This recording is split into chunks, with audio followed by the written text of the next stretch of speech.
ଜୟ ଶ୍ରୀରାମ ସାଙ୍ଗମାନେ। ତ ଆପଣମାନେ କେମିତି ଅଛନ୍ତି? ଆପଣମାନେ ଭଲ ଅଛି? ଭଲ ଅଛି। ମୁଁ ସକାଳୁ ସକାଳୁ ଉଠି ତାପରେ ଗାଇସ୍ ମୁଁ ଟିକେ ପଳେଇ ଆସିଥିଲି ମାଟି ସାଇଡ଼୍ କରିବା ପାଇଁ, କାହିଁକିନା ମେଘ ହେଇକି ସବୁ ପବନ ଫବନ ହେଇ ଗଡ଼ି ପଡ଼ିଥିଲା। ତାପରେ ମୁଁ ଉଠେଇଦେଲି ଆଉ ମାଟି ବି ସାଇଡ଼୍ ହେଇଗଲି ତ ଗୋଟେ ଫାଟିଥିଲା। ତାପରେ ମୁଁ ଯାଇଥିଲି ଉକୁଳି ଖାଇବା ପାଇଁ ଚାଲିଥିଲୁ।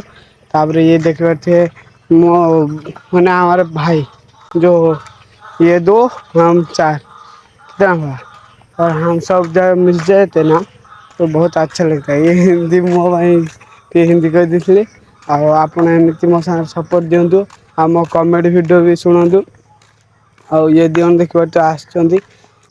ତାପରେ ଇଏ ବି ଟିକେ ହାଏ ହାଏ କରିଦେଲା। ତାପରେ ମୁଁ ପଳେଇ ଆସିଥିଲି ଘରକୁ, ଆସିକି ଶୋଇପଡ଼ିଥିଲି ଟିକେ, କାହିଁକିନା ଗରମ ବି ପ୍ରବଳ ହେଉଥିଲା। ତାପରେ ମୁଁ ଗୋଟେ ଭିଡ଼ିଓ ବି ଏଡ଼ିଟିଂ କରିଦେଇଥିଲି। ଆଉ ମୁଁ ଗୋଟେ ଆପଣଙ୍କ କଥା କହିବା ପାଇଁ ଚାହୁଁଛି, କାହିଁକିନା ମୋର ଏବେ ଭିୟୁ ବି ଭଲ ଯାଉଛି 10, 5 ଏମିତି ଭିୟୁ ଯାଉଛି, 8 ବି ଯାଉଛି, କେତେ 1 ବି ଯାଉଛି। ତ କିଛି ନାହିଁ, ଭିୟୁ ହେଇକିନା ଆମେ ନୂଆ ଷ୍ଟାର୍ଟିଂ କରିଛୁ। ତ ଆମେ ଫାଷ୍ଟ ନୂଆ କ୍ରିଏଟର, ତ ସେଥିପାଇଁ ଆମର ଭିୟୁ ଯାଉନି। କିଛି ମନ ଦୁଃଖ ନାହିଁ, ମୁଁ ଏମିତି ଭିଡ଼ିଓ ପକେଇବି। ଆଉ 60 ମୋର 60 61 ବି ହେଇଗଲାଣି ବ୍ଲଗ୍। ତ କିଛି ବି ନାହିଁ, ମୁଁ ବି ଆଜି ବି ବ୍ଲଗ୍ ପକାଉଛି।